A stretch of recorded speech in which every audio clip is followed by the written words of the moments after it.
فاش قال ما كانتش امه وما كانتش قوم في الجزائر، وشارل ديغول اللي قال لما دخلنا الجزائر لم نرى ولم يكن وجود الدولة ابدا، اذا لا يوجد اي دولة جزائرية قبل فرنسا. اذا فرنسا كتقول لك انا ما استعمرتش الجزائر لذلك ما غنعطيهمش الاستعمار. فرنسا شرات. الصهاينه يتحدثوا على فلسطين، الصهاينه لما يتحدثوا على فلسطين يقولوا نفس الشيء. كمال خلينا نقول دقيقه، خلينا نقول زوج كلمات. الصهاينه لما يتكلموا على فلسطين يقول لهم ما كانتش دوله اسمها فلسطين من قبل، لذلك حتى لنا وهذه ارضنا وهذه من 2000 سنه. دليل كمال اعطيني دليل. دابا انا نهضر معاك، شوف اعطيني دليل على انه كانت دوله اسمها فلسطين قبل من تاسس فلسطين. اي مستعمر يجي باش قول لي، اعطيني دليل على انها كانت دوله سميتها فلسطين. هذا هو اللي كنطالبك به. شوف يا كمال، شوف قولوا لنا دابا، قولوا لنا دابا هذه الدوله الفلسطينيه، قولوا لنا فوقاش كانت دوله فلسطين. كانت بلاد الشام، بلاد الشام ماشي بدوله فلسطين. بلاد الشام كانت تحت الحكم ديال من؟ كانت تحت الحكم ديال العثماني. هذيك كانت تحت الحكم العثماني، هذيك قبل من يعني حتى 1830، قبل من داك الشيء الحكم ديال من كانت؟ بريطانيا قبل ما تدخل كانت بريطانيا هي اللي طيحت العثمانيين اصاحبي. هي من بعد العثمانيين جات بريطانيا. هو استعمرتهم، ولكن متى تاسست هذه الدوله ديال فلسطين؟ انت اللي كتقول كانت دوله سميتها فلسطين. كاين شعب الاراضي كلها فلسطين، الشعب اسمهم لي فلسطين. يا كمال شوف شنو سميتهم شعب؟ شنو سميتهم؟ اسمع، كاين لي فلسطين بالفرنسيه.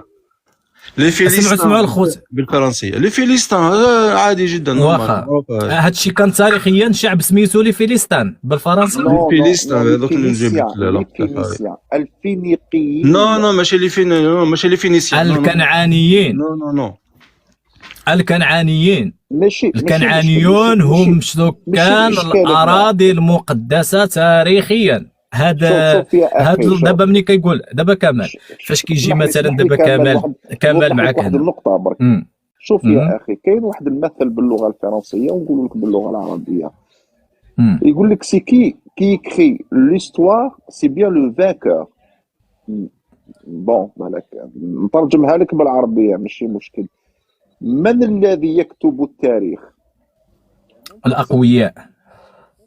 المنتصر ايوه هي الأقوياء، هو القوي. لا المنتصر سي لو فانكور، هو المنتصر. دوك يا اخي فرنسا هذه كي دخلت على الجزائر وهي منتصرة، هي كانت امبراطورية مع الانجليز وقدرت على العثمانيين وطيحتهم. سي نورمال تكتب لك تقول لك ما كانش دولة جزائرية. يعني يعني من المنطق يعني واش تسنى من مستعمر؟ واش يقول لك؟ يمدحك. شوف نعطيك مثال صغير. انا عندي واحد الكتاب وكاتب اسباني استعمر المغرب.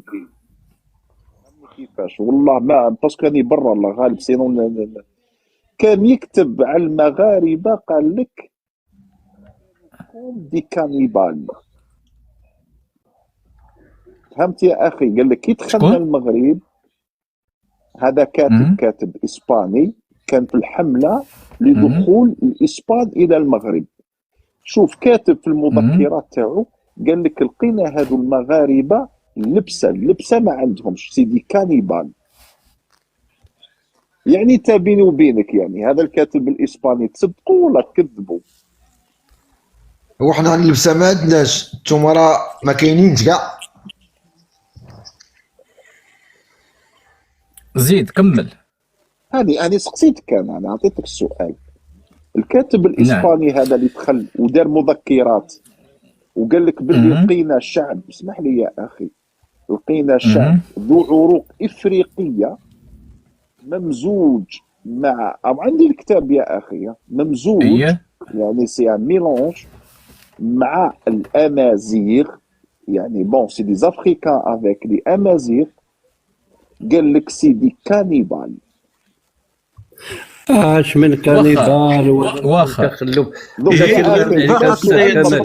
استاذ كمال، الله يخليك هذوك المغاربه اللي كتقول عليهم كانيبال راه هما اللي بناو قصر الحمراء. ماشي انا اللي غادي نقول، والله ماني انا اللي غادي عبدي الله يهديك. حنا ما نصدقوش الكاتب هذا، لازم تفهم. نو يعني بيني وبينك يا كمال هذا محتل. واش راح يمدحك؟ راح خويا كمال عندي واحد السؤال. اولا اسمعني، وعلم وسيفيليزاسيون مدن، يعني بيني وبينك يعني هذا السؤال مطروح لك.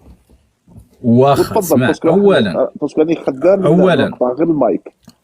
اولا خويا كامل، اولا قال له البعرة تدل على البعير والاثر يدل على المسير، ياك؟ دابا حنا فاش جا هذا الكاتب الاسباني في القرن العشرين ولا في القرن 19 وكيتكلم على الكانيبال، اذا غنقول له على ان هذا الكانيبال اللي كيتكلم عليهم الاحداث التاريخيه والتاريخ كيتكلم على سلطان المغرب اللي ما تهزم ليه جيش، ما تكسرت ليه رايه، وهو المنصور الماريني اللي دخل اسبانيا وحرر إشبيلية وحرر قرطبة وبنى لهم تما كان قصر الحمراء، ودا لهم مجموعة من المدن، ونقض حكم الممالك في إسبانيا، ونقض العالم الإسلامي في إسبانيا في القرن 1271. يعني احتاج هذا التافه هذا اللي كيصدقوه البغالة والحمير ويتكلم على الكانيبال. ثاني حاجة وحاجة واحدة أخرى، هذا الإسباني اللي غيجي يتكلم، أنت كتقول لي كاتب. انا فاش كنهضروا على الجزائر حنا كنقولوا على انه الاحداث التاريخيه ما ذكرتش، سواء انتم ما كتذكرتوا لا من طرف الاقوياء، حتى ولو ذكرنا فرنسا دوله قويه، ولا من طرف الضعفاء، حتى وان ذكرنا الدوله العثمانيه في مرحله ضعف في ذاك القوه في ذاك اللقطه. اذا انت ما محلك من الاعراب، وانت لم تذكر لا بصفه الكانيبال ولا بصفه الكرغولي ولا باي صفه، فقط ذكرتم بالعبيد. اذا هنا فاش كتقول الكانيبال هذا الكاتب الاسباني، ورغم انه لا يوجد اي كتاب ديال شي كاتب اسباني ذكر على المغاربه بالكانيبال، وخير دليل دابا السفراء ديالهم كيقول لك على ان الامبراطوريه المغربيه والاسبان كانت عندهم علاقات تاريخيه، يقولوها لدابا الدبلوماسيين ديالهم. اذا انا كنقول لك هذا الكاتب ما كاينش، وهذا الكتاب ما كاينش، والبوليميك كنعرفوه، والكذوب في التاريخ. على الاقل المغاربه تذكروا بخير في التاريخ، والتاريخ يشهد لهم. اما انتم لم تذكروا في فتره تاريخيه، لم تذكروا ابدا، لا من طرف الغالب المنتصر ولا من طرف المهزوم الضعيف. اذا انت كنت عبدا يستعمل بك، يعني يباعك في سوق النخاسه ويتاجرون بك بمقابل دراهم معدوده. فهمتيها؟ بارك الله فيك. اما كمال عندي نقطه خويا، الله بغيت. بلاتي خويا غادي نهود بلاتي. دقيقه اللي رايح انا حتى انا راني رايح، انت من الصباح باغي تروح خويا كمال. هذا هو المفتاح باش تشرى هذا سميتو. وبغيت نسول الاخوان الجزائريين بعد النفي تاع الامير عبد القادر لسوريا، واش كان عنده شي تعامل مع فرنسا ولا لا بعد النفي تاعو؟ السلام عليكم. لا جاوبني عليكم السلام. خلي الامير بغى يحكي راح يهبط. يحكي، ولكن عندي سؤال، لان انا عندي الدليل بانه كمال درت لاضيه نحوست على بوك السعودي. شوف ولا ولد بوسبير. عندكم وجه كي داير داك الكلب، عندكم وجه داك كي داير، عندكم نيفه، عندكم داك الكلب كيكلب. واخا الاخوه الجزائريين كنعتذر منكم جديا احترموني. شوف ميا مدريد هذا كرغولي وكيطالب على انه كرغولي، لذلك انا كنطالبك ميا مدريد تركيا الا كنتي كرغولي وباك عثماني خصك تمشي تطالب من اردوغان من حقك في الاراضي ديال تركيا. راه عندك 70 متر وعندك باك اللي ما اعترفش بامك كاينه فاش كيقولوا لها في انقره، وكاينه 70 متر وعندك تما كاين اصبر اخويا ابراهيم. ولد بوسبير كاينه 70 متر حوس على بوكس عندك 70 متر عندكم في ديك المدينه الثلجيه ما نعرف شنو كيسموها. بطلب مكان بغا نقلب على باك في تركيا اللي ما اعترفش بباك هي ولد تاكل الحب. اذا خويا كمال هنا الى جيتي تشوفوا حلب ألب لو 12 ماي 1869. هذه رساله من الحفيد تاع الامير عبد القادر، لانه هو اللي كان الكاتب تاعو سميتو لواحد الكولوني الفرنسي، ماشي باش ما نقطعها بالخاتم تاعها. كان تعامل كيقول لي باننا حارسين على سميتو المصالح تاعكم في في اورليونفيل الاولى، هذه الثانيه في دمشق 1890 في الوقت فاش كان سوا ديزون كان سميتو منفي وكيتعامل في نفس الوقت مع اورليونفيل، واحد منفي ومصيفط الحفيد تاعو باش يتعامل مع الفرنسيين. انا ما فهمتش هذه المقاومه تاعهم. وهذا المهم، وهذا كادو، هذا هو المفتاح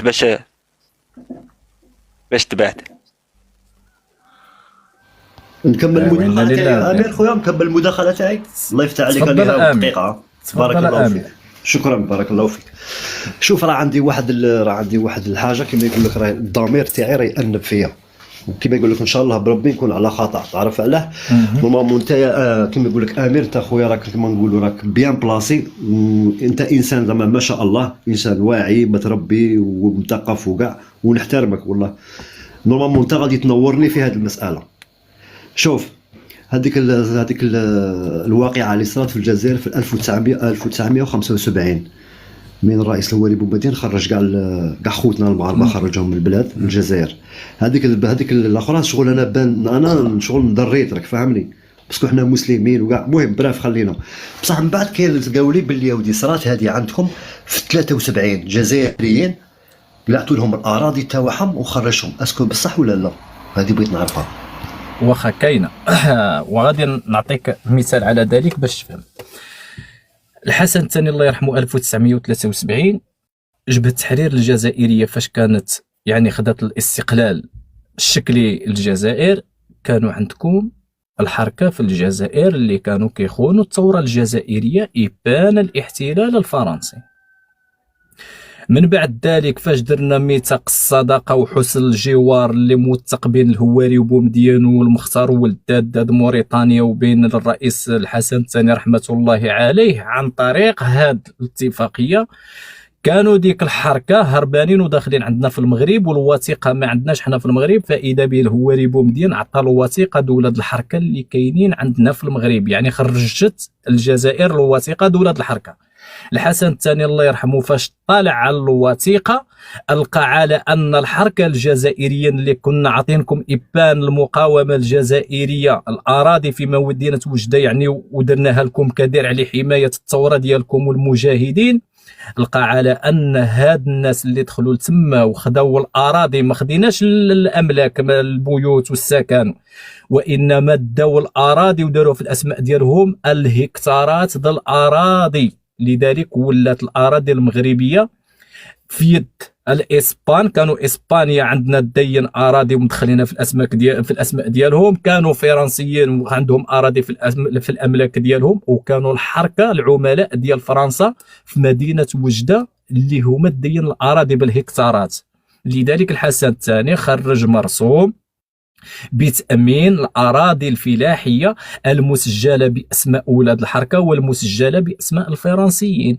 لذلك الحسن الثاني أخذ الأراضي الفلاحية من عند أولاد الحركة، وهذوك الأراضي الفلاحية اللي خديناها من عند أولاد الحركة راهم مسجلين عندنا في الخزينة الملكية في الأرشيف، الأسماء ديالهم هما أولاد الحركة اللي عندكم، اش كيقولوا له، اللي عندهم الوثائق في الجزائر اللي جبهة التحرير صنفتهم على انهم حركه. ومن بعد ما خدينا لهم الاراضي الفلاحيه اللي كانت فرنسا باغيه تسيطر على الاراضي المغربيه وحتى الجزائريه، خلاص الجزائر راه الحركه اللي حاكمينها. من بعد ما حيدنا لهم الاراضي خرجوا من المنازل، وفين مشاو لفرنسا، وراه عندهم بطاقه الحركي. سيروا قلبوا في فرنسا، هادوك اللي عندهم بطاقه الحركي غتجيو غتلقاو على انهم كانت عندهم الالاف ديال الهكتارات في المغرب. ولذلك الحسن الثاني قام بتأمين الأراضي الفلاحية، الهكتارات ماشي المنازل. وإذا كان جزائريا في الجزائر ليس حركيا ونهبت أراضيه فليأتي إلى المغرب وتكون عنده شهادة على أنه ماشي من ولد الحركي ويجي ياخذ هذه الأراضي. لذلك لم نرى يوما، اسمع، لم نرى يوما اي طلب من اي جزائري اللي كيقول لك انا جزائري حر ماشي من ولاد الحركه وماشي حركي، طالب المغرب باراضيه او بممتلكاته. بالنسبه لبعض الجزائريين اللي كانت عندهم فقط المنازل، فاش استقلت الجزائر مشاو كيعيشوا في الجزائر والمنازل ديالهم راه مازال مسدوده في وجده الى يومنا هذا، وحتى شي واحد ما دالهم المنازل ديالهم. اما فيما يخص المغاربه الذين طردوا من الجزائر فهذوك ما كانوا لا حركه ولا والو، وانما كانوا حرفيين وكانوا صناع وكانوا اساتذه وكانوا معلمين، وكانوا منهم من شارك في جبهه التحرير الجزائريه من اجل استقلال الجزائر، وتزوجوا بالجزائريات وولدوا الابناء ديالهم. ومن بعد ديك الساعات المغرب دار المسيره الخضراء واسترجع الصحراء المغربيه ديالو باش حافظ الجزائر المقاطعه الفرنسيه على العداء مع المغرب وتخرب الوحده الافريقيه. شنو داروا؟ طردوا ديك المغاربه اللي مشاو طلبهم الهواري بومدين باش يعلموكم الصناعه ويعلموكم الفلاحه ويعلموكم القراءه والكتابه وجميع الاشياء اللي كانت في الجزائر ما كايناش، كانت فرنسا اللي كتوفرها لكم. تم طردهم. ومن بعد ذلك باش يخربوا الوحده الافريقيه زادوا داروا واحد الدوله وداروا البيان ديالها التاسيسي وعلنوا على التاسيس ديالها جمهوريه الوهم ديال البوليس ديال الصحراويين في الجزائر العاصمه. اذا هادوك اللي خرجناهم هادوك راهم ولاد الحركه، وخاص الصوت ديالكم يكون منا. واذا كان شي جزائري كيسربوه شي متر في المغرب ما عليه الا يجيب الوثائق الملكيه ديالو ويجيو نعطيوها له. اما اولاد الحركه اللي خانوا الجزائر وخانوا المغرب مع فرنسا هادوك ما غنعطيوهمش ولو متر واحد في المغرب. المنازل ديالهم اللي كانوا ساكنين فيها مسدوده ولكن ما يقدروش يجيو لانهم عملاء، كانوا باغيين الهكتارات ماشي كانوا باغيين المتروات. لذلك البيوت ديال الجزائريين مسدودين، واللي بغى البيت ديالو يجي ليه يفتحوا. ولكن الاراضي اللي كانت هكتارات هذيك فرنسا كانت شراتها بابخس ثمن وعطاتها لهذوك الجزائريين تما باش تبقى محافظه على ذاك الاملاك ديالها هنا في المغرب وتنهب الثروات ديال المغرب. واذا عندكم شي وارث ولا شي حاجه شرعي مرحبا. واه راه كاين دوك من بعد نرسل لك في الخاص، انا نرسل لك شنو كاين عائلات بزاف، ماشي وحده ماشي زوج ماشي ثلاثه. شوف باش تكون في علمك باللي احنا عندنا في الجزائر كتقول باللي هادو شنو كاين الاخ امير، شنو كاين الاخ امير، شنو كاين الاخ امير، شنو كاين الاخ امير عائلات بزاف في الجزائر بانهم المغرب دالهم الاراضي ديالهم. واه تقول نرسل لك نعم. واسمعني الاخ ماشي ترسل لي انا. لماذا لم نرى هاد الجزائريين في هيئه حقوق الانسان في الامم المتحده ولم يحضر ولو جزائري واحد يطالب باراضيه من المغرب؟ علاش المغاربه الذين طردوا من الجزائر مشاو لهيئه حقوق الانسان في الامم المتحده وطالبوا بالاراضي ديالهم؟ لان عندهم الوثائق ديالهم بان الجزائر طردتهم بدون موجب حق. ماشي هذوك ماشي حركه. شوف الجزائر كتقول باللي هذو موثقين حركه. حنا الجزائر واحد كيكون حركي ما يدخلش الجزائر، ما يدخلش. الله جبد لي دابا شي وثيقه ديال شي واحد وغنجبد لك بطاقه الحركي ديالو. راهم كاينين عائلات كان عندهم املاك وماشي حركه. واخا يمكن لك تقول لي الحركه اللي في الجزائر الاسماء الحركيون الجزائريين. ما نعرفش الحركه، نعرف شو هذا نقول لك على شو. يمكن لك تجبد لي القائمه اللي سجلتها جبهه التحرير الجزائريه ديال ولاد الحركه في الجزائر. يمكن لك تجبدها لي، قدر النظام الجزائري يعطيها لك. جبهه التحرير جبهه التحرير شكون اللي كتب القائمه ديال ولاد الحركه؟ ما كاين حرب، تسمى دار الجزائر دارت حرب مع فرنسا. دابا الله غير اسمعني، انا معاك راه كانت حرب، حنا ما كناش كنشوفوا حرب. الجزائر دارت كاينه مقاومه وحرب. يا ما كان دابا ما كانتش حرب، كان جهاد، ولكن لنا تفسيرات. انا نقول الله اكبر بارك شكون هما. الله اسمعني، انا ما نكذبش عليك، ولكن لنا تفسيرات. اللي خرج القائمه ديال ولاد الحركه في الجزائر هي جبهه التحرير الجزائريه، رجال الثوره الجزائريه الاحرار. هاد رجال الثوره الجزائريه الاحرار اللي خرجوا القائمه ديال جبهه ديال الحركه الجزائريه، اللي ولا حكم في الجزائر هما ولاد الحركه. لان الهواري بومدين هو اللي جاب مجموعه لاكوست. ماذا وقع لهاد الجزائريين اللي كانوا في جبهه التحرير اللي خرجوا القائمه ديال ولاد الحركه؟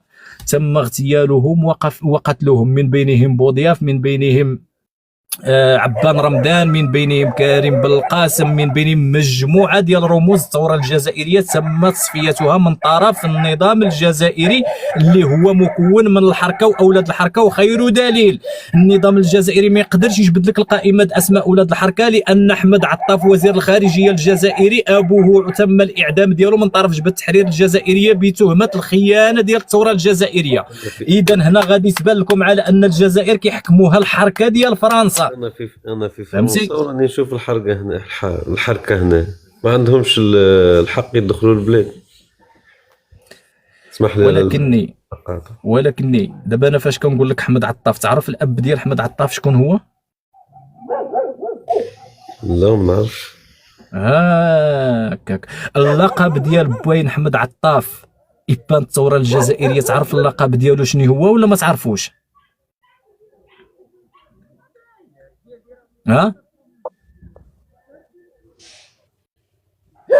فراسك على ان احمد عطاف بواه هو عبد الكريم عطاف الملقب بالبشاغه اللي تم اعدامه من طرف جبهه التحرير الجزائريه. جبهه التحرير عدماته، والابن ديالو نقل الى فرنسا ودرس في فرنسا وعاد الى الجزائر في الثمانينات، ولا اصبح كان هو المستشار ولا سفير ولا شنو عندكم، ومن بعد ذلك كان رئيس الحزب الجمهوري ولا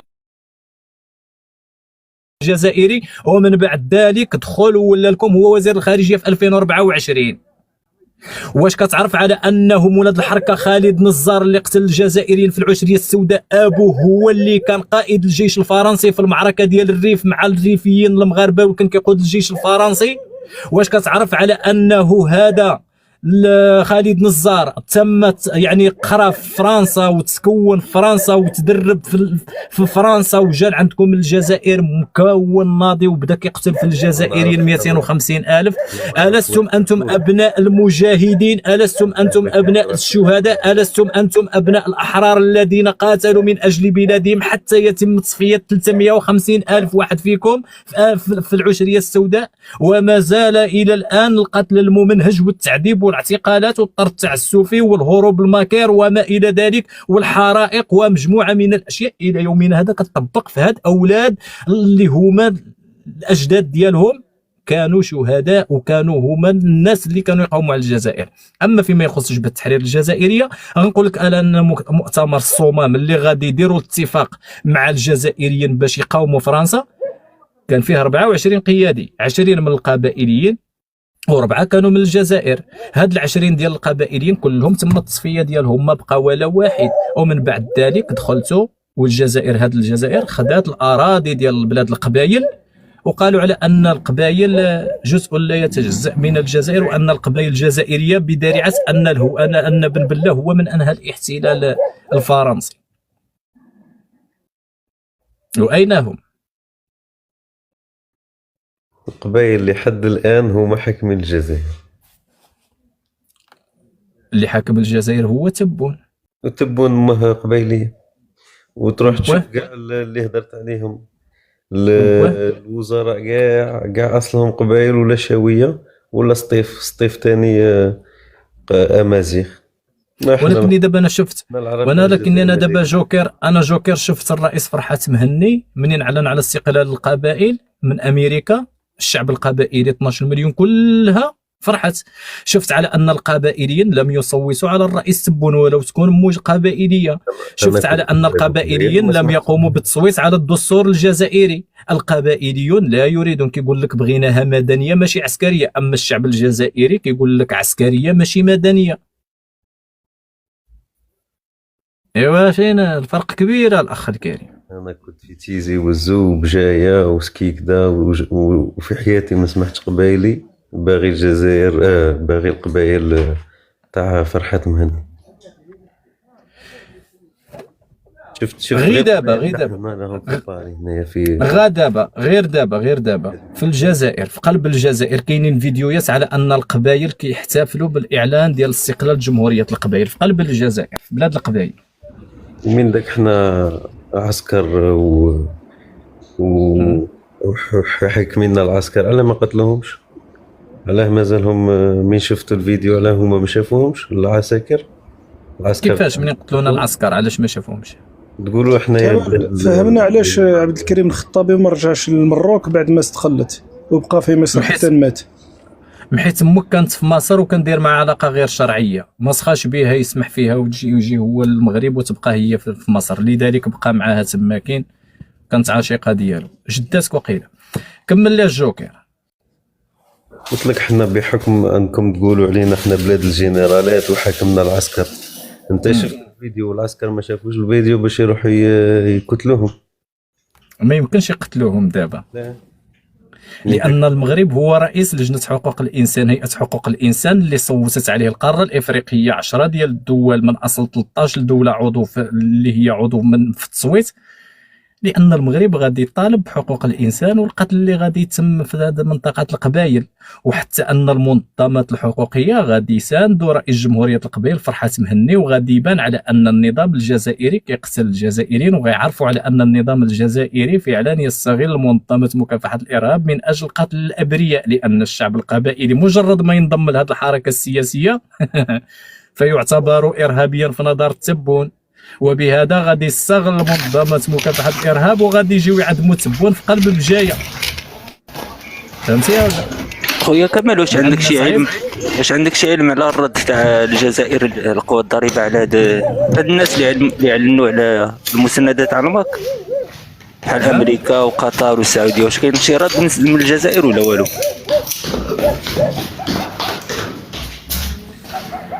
الاخ اللي كتكتب لي طلع شيخ البدو، ما كاين لا شيخ البدو ولا والو الاخ الكريم، وراه حنا شفناه وما تعاودش تكتب داك التعليق، حيت راه داك الشيء كيطيح لي اللايف.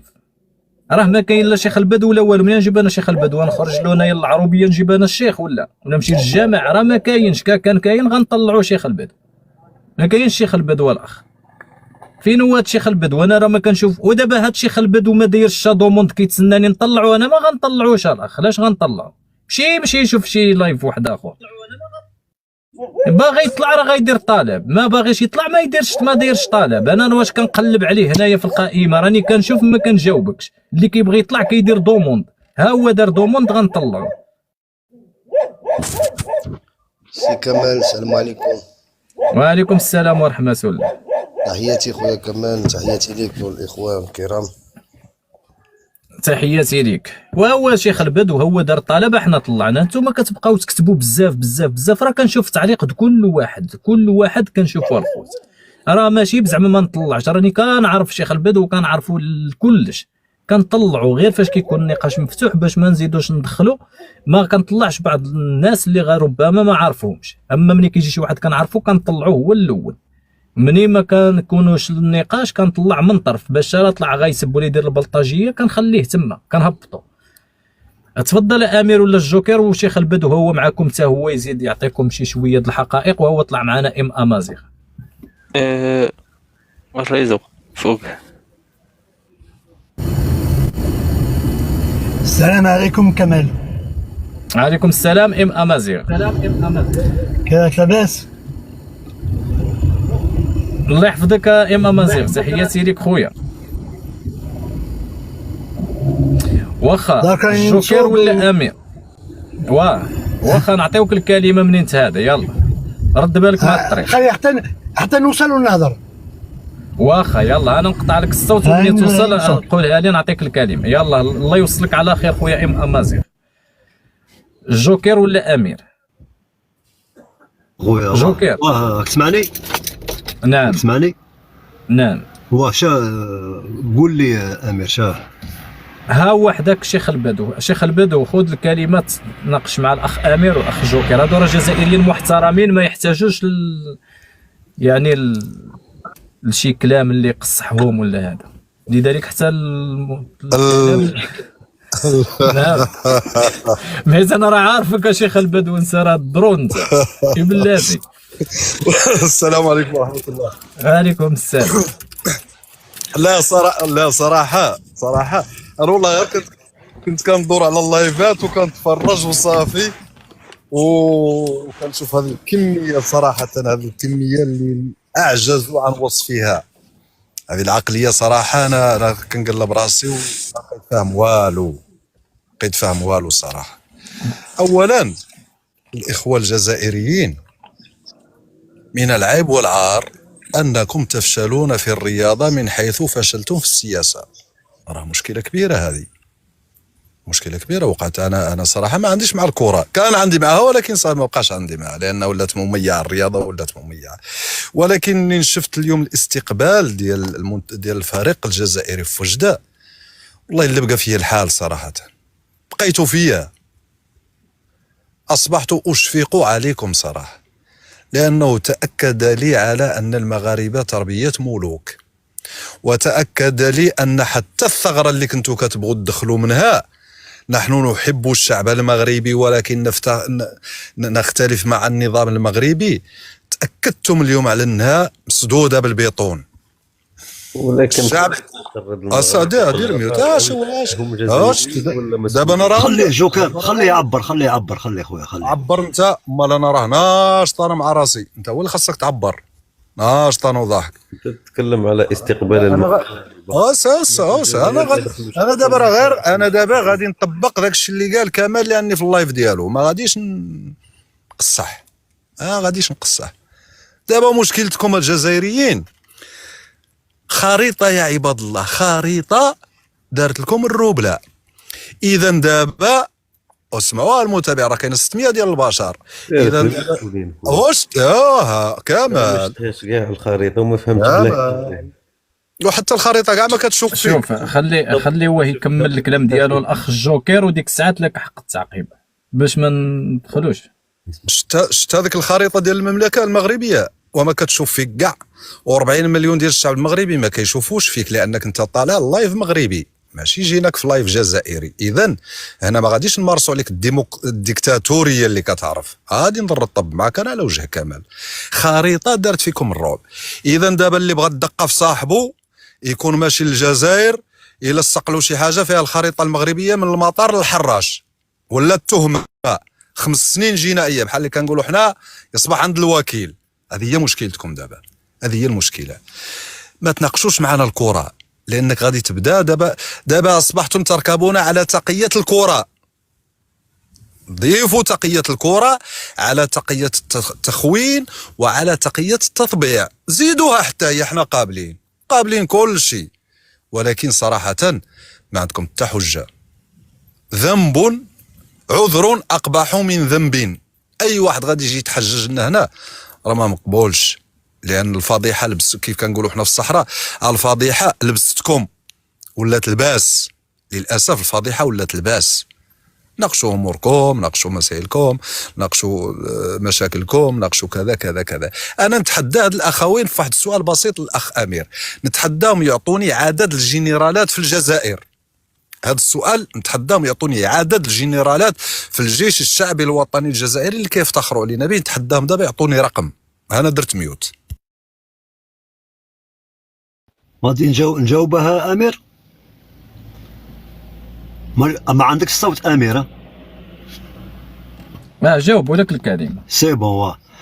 الشيخ البدو 2 كما يقول لك مع احتراماتي، التقساح تهضر على التقساح ما يندارش في التليفون، اللي يندار كما يقول لك فيزيكمون، راك فاهم، بدنيا فاس. المهم خلينا من هذه. ثانيا انا ما عنديش في كره القدم كاع، كره القدم ما خاطيني وخاطيها، ما جلده منفوخه ما نجريش موراها. المهم ثالثا خريطه، دوك انا خريطه تاع بلادي شاكي دايره 2 ملايين و400 وشي، الله يبارك. ما نستحقش نديرها انا في قميص ولا نديرها في تليفون، باينه راك فاهم. خريطه انا مستعرف بها والعالم باسره مستعرف بها، راك معايا الشيخ البدو. وهذيك تاع كي قلت لي تاع كيسموه تاع خلط السياسه في هاد الصوالح هادو، ما كما يقول لك ماشي كما قال لك سياستنا حنا واضحه، راك فاهمني. انا كي انسان يجي عندك ضيف في البلاد، انا بار اكزومبل جيت عندك ضيف في الدار، نحترمك ونحترم الاهل تاعك ونحترم كما يقول لك المساحه تاعك هذيك. دوك انت كي تجيب لي انا خريطه، انا واحد من الناس ما نستعرفش بها، نعرف الخريطه تاعك كي دايره، انت دوك تزيد هذيك انا ما نستعرفش بها. وانا كاينه قضيه كما قال لي قضيه نزاع بينكم انتوما وبين الشعب الصحراوي، كما يقول لك حنا ما راناش طرف فيها، بصح رانا مأيدينهم. الجزائر من بكري مع المظلوم، باسكو الجزائر انظلمت 132 عام، راك معايا، وحنا من بكري مع المظلوم. الجزائر انظلمت 132 عام، راك معايا، راه كاين اللي هو الجزائر انظلمت 100. صافي راك تسمعني؟ نرد عليك السي امير. السلام عليكم. تفضل خويا تفضل. سلام. واخا خويا منين نتوما مع تقرير المصير وتقرير الشعوب وتقرير هذا، علاش دابا نتوما يلاه كنتوا مع القرار الاممي ديال الصين بانها ترجع تايوان؟ ياك تايوان نورمالمون بعيد عليها، نورمالمون حتى هي دوله تطالب بالاستقلال، طالبوا بالاستقلال القبائل هما الاولى بعدا عندكم. ملي كتحرروا الشعوب ومع الشعوب ومع النضال ومع الثوريين ومع خصكم بعدا تهضروا على راسكم، بعدا هما الاولى. تقرير المصير ديال الشعب القبائلي هو الاول، اولا السي امير. تايوان يا خويا نبيل. السلام عليكم. السلام يا خويا نتوما راكم فيكم واحد الانفصام الشخصيه، مع كامل احتراماتي لكم. الجزائريين فيهم واحد الانفصام الشخصيه، كبركم على العنطزه والعنفاجه وحنا وحنا وحنا، وهذا الشيء راه بعيد على الواقع خويا العزيز. مع كامل احتراماتي لكم، انا ماشي كنهضرش معاك. الاحترام متبادل خويا العزيز، احترام متبادل. صح. السلام. اسمح لي نبيل، كما قلت لك بارك الله فيك، الاحترام راه متبادل، بصح هذه قضيه القبائل كما يقول لك جزء من الجزائر، جزء لا يتجزا. القبائل قبائل الجزائر كومبلي، ما هذه قبائل دارتها فرنسا شغل جوكر، دارت حسابها كيما اليهود يضربوا لك على 150 عام، راك فاهم، دارت حسابها باللي البلاد ما حنا شوف استعمار ما نجمناش، فرنسا ما قادرتناش باش نكونوا في الصوره. سمعتني خليني نكمل لك فكرتي اللي رايح خويا العزيز. حنا فرنسا ما حنا فرنسا حاربناها، راك معايا. ديفيرونس بين فرنسا تحاربها وتنصاع الاوامر تاعها، ديفيرونس راك فاهمني، والواقع راه يشهد. كيما يقول لك انت قال لك باللي الجزائر صنيعه فرنسا، الجزائر مستعمره فرنسيه. هذوك انا القاوري يجي عندي لقلاه يدير فيزا، ما يجيش بالنكوه تاعه باش يدخل الجزائر، باش يدخل التراب يدخل بالفيزا، وكاين تحقيق عليه وكاين متابعه. كي يدخل داخل راه متتبع، راك فاهم. هذه باش نكونوا في الصوره. غير في الكلام وصل. يا شوف خويا العزيز، حللها كيما تبغي، حللها كيما تبغي. خويا نبيل امين بارك الله فيك خويا. السلام عليكم، ليله مباركه ان شاء الله. السلام عليكم. ما جاوبتونيش على السؤال. امير بما ان الجزائر، انا متفق معك، هي كتدافع على الشعوب المستضعفه ومن حق الشعوب المستضعفه في تقرير مصيرها. لماذا الجزائر الان لا تدعم الاكراد في سوريا ضد بشار الاسد؟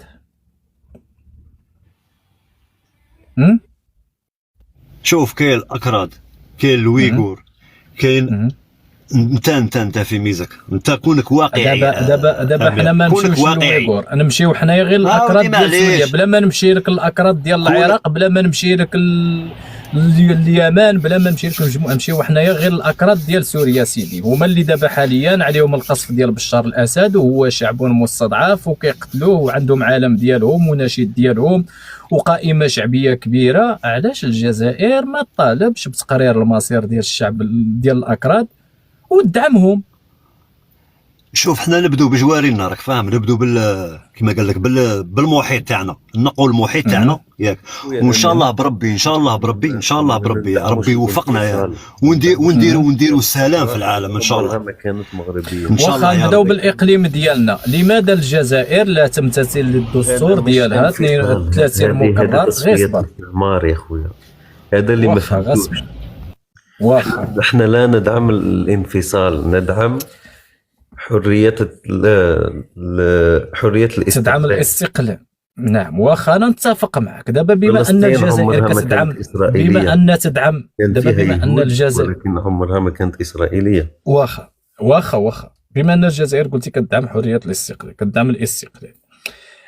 الاستعمار، قانون الاستعمار او قانون الاحتلال، واش كتدعموهم بالقانون الدولي ولا مازالين نتوما ما عندكمش الدوله، مازالين كتحكموا بالاعراف ديالكم وبالاهواء ديالكم؟ انا باش نعرف، حيت لا كانت الجزائر دوله وكتمتثل للقوانين الدوليه وعندها دستور، اذا غنضرب بالقوانين. الا كنتم مازالين ما كاينينش دوله، باقيين داك العصر الحجري ديالكم كلها وهي الغيب الغاه، ها اللي جايب اعراف، ها اللي جايب ثقافه، ها اللي جايب، قولوها لي باش نضرب بالطريقه ديال الاعراف والثقافه وداك الشيء ديال العصور القديمه. انتم دوله قرارات واخا انا غنقول لك هذا المشكل، لان بما انكم سيدي بقرارات دوليه تتحكم فيها امريكا وكلابها. واخا قول لي دابا لا تعترفون بالقوانين الدوليه؟ لا نعترف بها، ولكن هذا المشكل احنا بينا كشعب ان شاء الله ما نعترفوش بها كاع. دابا غير اسمعني، واش الجزائر دابا هي تحترم القانون الدولي ولا لا تحترم القانون الدولي؟ هذا اللي شاد لنا يدينا. دابا الجزائر واش كتحترم القانون الدولي ولا ما كتحترمش القانون الدولي؟ تحترمه. هاكاك برافو عليك. منين الجزائر كتحترم القانون الدولي؟ انا قلتي كطالب هي كتدعم الاستقلال وحريه الاستقلال، قول لي قانون الاحتلال في القانون الدولي شنو هما الشروط ديالو؟ ميثاق 53 من الامم المتحده. هي انا نقول لك ربما تجيك هذه صعيبه، قانون الاحتلال او الاستعمار، اي ما معنى الاستعمار؟ اي واحد الدوله اللي هي ضعيفه جات واحد الدوله اللي هي قويه واحتلتها واستعمرتها. اذا هنايا غادي نقولوا راك انت عارفها. دابا غنجيو غير للقانون، قول لي متى كانت الجمهوريه العربيه الصحراويه دوله باش المغرب احتل هاد الصحراويين؟ الله عليك الجواب.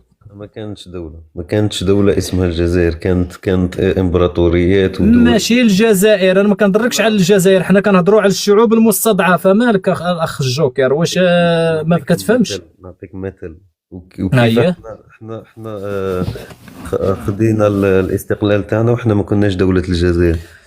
برافو ليك. انا غنقول لك واحد القضيه، اول حاجه الا جينا في نظر القانون الدولي الجزائر تفتقر للشرعيه التاريخيه. انا نفهمك، إذا جينا للقانون الدولي الجزائر تفتقر للشرعية التاريخية. إذا حنا فاش كنقولوا لكم ما عندكمش تاريخ خاصك تآمن بهذه القضية. إذا كيف لشعب أو لأمة ما عندهاش تاريخ وما كانتش في أمر الوجود ويجي يقول لك كان عندي تراث وكان عندي تاريخ وكان.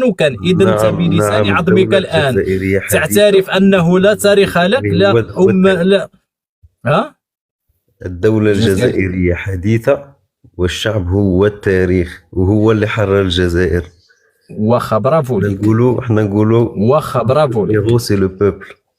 واخا بما ان هذه الدولة الجزائرية هي حديثة، متى تم تأسيس هذه الدولة الجزائرية الحديثة ومن أسسها؟ في وقت الأمير عبد القادر الجمهورية الأولى. متى تم تأسيس الدولة الجزائرية الحديثة؟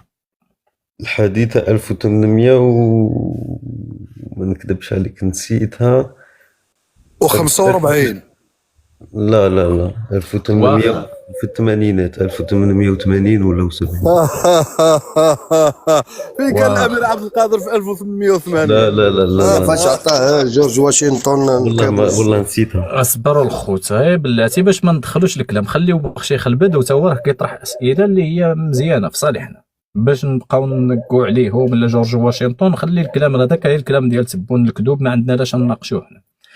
قول لي دابا بما انك حسبها سيدي احنا معاك، وشيخ البدو يخرط وانا نخرط. الجزائر فاش تم التاسيس ديالها من طرف الامير عبد القادر ولو حتى هو ما كاينش، الاحياء كيخرجوا الاموات كيخرجوا من القبور ويأسسوا الدول ويمشيو. قول لي شحال في تاريخ شحال عند الجزائر الحديثه التاريخ ديالها شحال؟ يا اخي يقول لي شحال عند هذه الدوله الحديثه الجزائريه اللي اسسها الامير عبد القادر في 1887، شحال عندها في التاريخ ديالها؟ اي ما يعادل 137 سنه. ياك 137 سنه صحيح على تأسيس ديال الدولة الجزائرية من طرف الأمير عبد القادر. الجمهورية الأولى اللي تأسست على يد الأمير عبد القادر 1987 اللي عندها 137 سنة صحيح ولا لا؟ لا موراها الجمهورية الثانية في 1902 لا قبل. لا نمشيو حنا لأقدم تاريخ. دخلت في الأمم المتحدة في 62. واخا حنا نمشيو لاقدم تاريخ، حنا غنمشيو بها دوليا. حنا نمشيو لاقدم الاخرى حنا غير الاعراف. ممكن هنا نمشيو واخا خويا الشيخ البدو غنعطيك التاريخ. الجمهوريه لا شوف الجمهوريه الثانيه كانت 1895. شكون اللي اسسها؟ واخا لا غاصبر. دابا حنا نمشيو معاه غير على كلامه. باش ما يقولكش حقا راك دير المغالطه. انا ما بغيتش شي حاجه ديال المغالطه هنا ولو حتى بالخريطه ديالو. بما ان هذه الجمهوريه الاولى اللي اسسها الامير عبد القادر سنه 1887 ولو ان الامير عبد القادر حينها مات، قل لي متى تم تاسيس امريكا؟ قل لي. ومتى الامير عبد القادر اعترف بامريكا، ولا شكون الجزائر اعترفت بامريكا؟ بما ان الجزائر لم تكن دوله وجاء الامير عبد القادر وعبد المجيد تبون وكاع انتم تقولوا امريكا اعترفنا بها واسسنا امريكا. قل لي. انا لله ودي والله هو الدخول ماشي هي الجوجل والله حتى تلقى امريكا 1700 وانتم تقول لي 130 سنه امريكا دايره 300 سنه. ايوا يلا دعوه كمال. الاخ السلام الجميع. الامير عبد عليكم القادر. السلام. نعم. الامير عبد القادر التاريخ تاعو هما ما يعرفوهش. نقول لهم هو العصر تاعو منين؟ تاع الامير عبد القادر منين العصر تاعو؟ معسكر سقسيهم. ولاية معسكر. الشيخ البدوره باغي يطردقهم هو كمال. كمال. نعم. كمال. نعم. الامير عبد القادر عمو الكبير جاي من الريف، راح يحج مع لا فامي تاعو مع التريبي تاعو. هاني رجعوا راحوا وصلوا الجي، بغاو يقعدوا ما عجبهمش الحال، كان لي زوتومون راحوا لماسكارا. هو الامير عبد القادر زاد في ماسكارا من العصر تاعو ريفي. وعلاش المغاربه ما يهضروش عليه؟ خبرك علاش؟ هو اللي باع الجزائر كامله، باعها لفرنسا. كل طفنه اللي تقراها عطاو له دراهم، عطاو له سلاح. راح عند مزاب قال لهم انايا تبعوني ولا تبعونيش؟ قالوا له لا اقتلهم. فرنسا جات دخلت في المزاب. قسطنطين كيف كانت تفنى دراهم يا خويا معسكر وسلاح. راح لهم تبعوني لا قتلهم. فرنسا جات دخلت. هو اللي كان يفوت يمشي قدام فرنسا حتى يقتل باش فرنسا تجي وتدخل. السلام عليكم.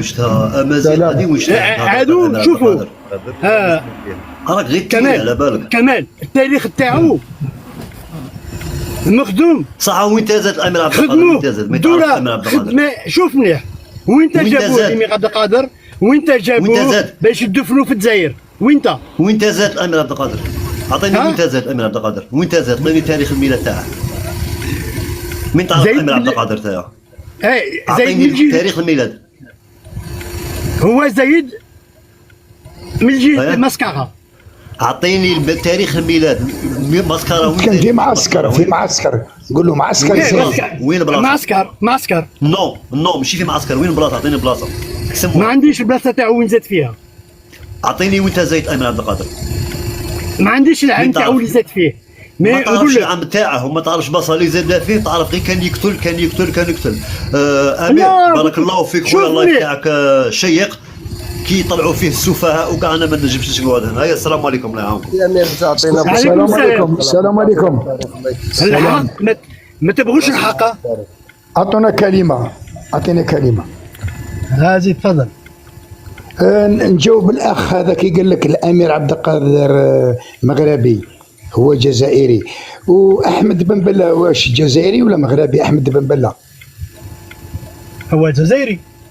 احمد بن بله جزائري. لا ما يقولوا مغربي. اول المغاربه يقول لك مغربي. مغربي بصح كي مغربي. علاش قال لكم فرنسا عطاتنا كادو الصحراء الشرقيه نص الجزائر كاع ندينا. هو مغربي باع بلادو يسمى احمد بن بله. باع المغرب يسمى عندكم الخونه في المغرب. عطانا قال لك ماما فرنسا عطاتنا كادو نص المغرب عندنا. ومزيغ جاوبني على هذه. احمد بن بلاد تقول لي مغربي كنجاوبو غير بلاتي. اسمع منين تقطع الصوت غنجاوبوك. اسمعوا مليح. هذاك اللي خدع المغرب جامي يكون مغربي. والاخ لا مغربي تيربو قال لك وتيربو وحسابك معايا انا دابا خلي عنك الاخرين، انا غادي نتحاسب معاك، انا راه كنقلب لك من قبيل، حسابك معايا.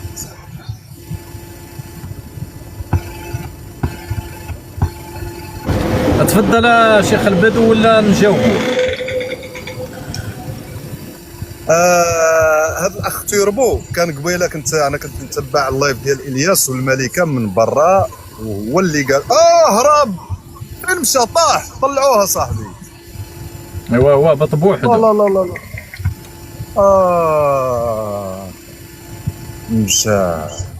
مشى الماني فين والله الا مشى. كنت بغيت نشبرو يا صاحبي، نخلي لكم المجال.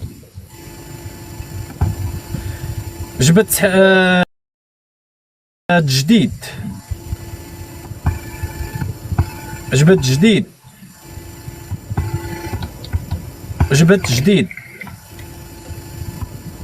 جديد المواطنة.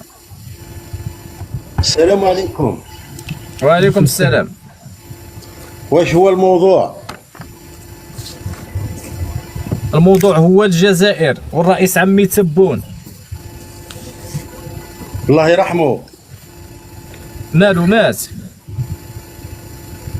مات ولا كيف هو ميت ويمشي؟ إنا لله وإنا إليه راجعون. كيفاش ميت ويمشي؟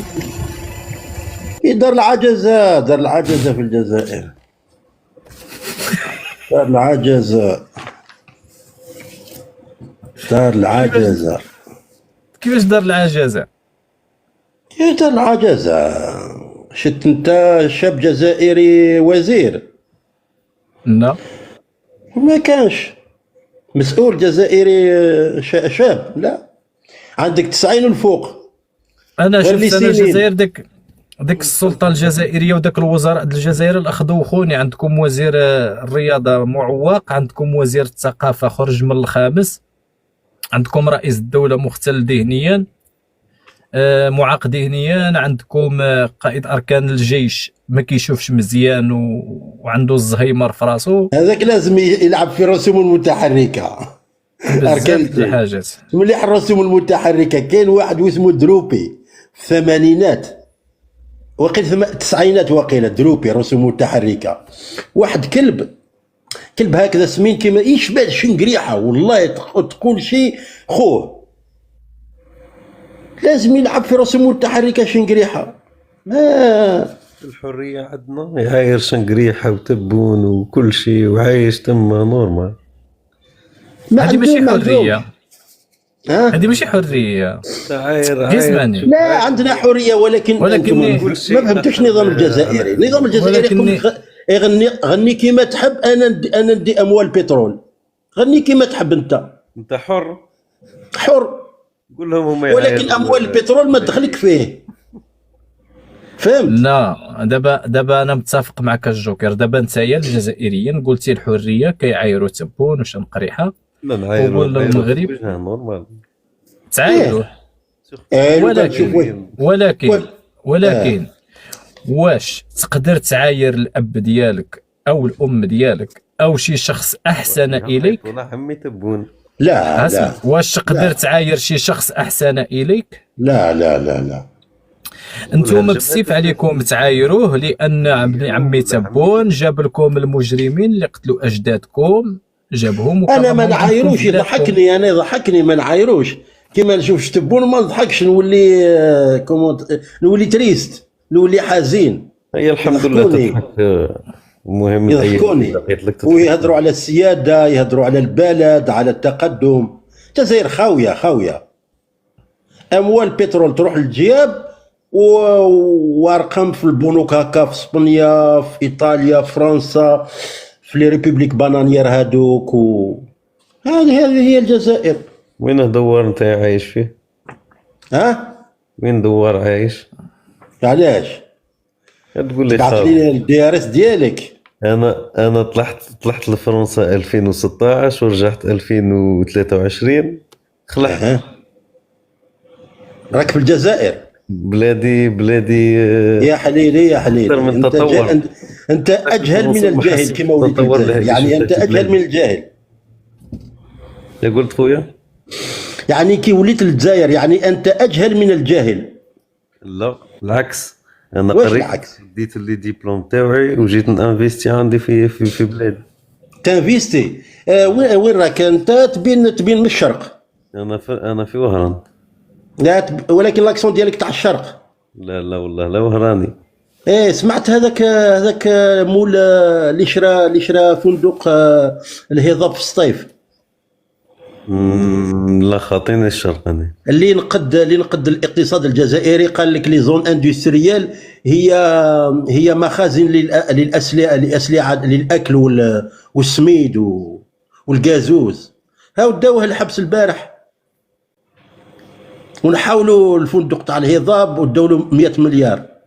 عصابه العسكر هذه تقول لي انفستيسمون تاع في الجزائر مسخر بيا.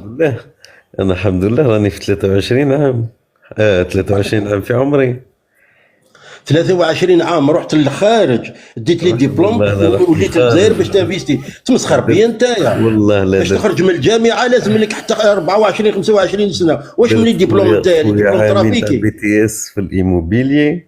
يا خلينا بي تي اس في الايموبيليي.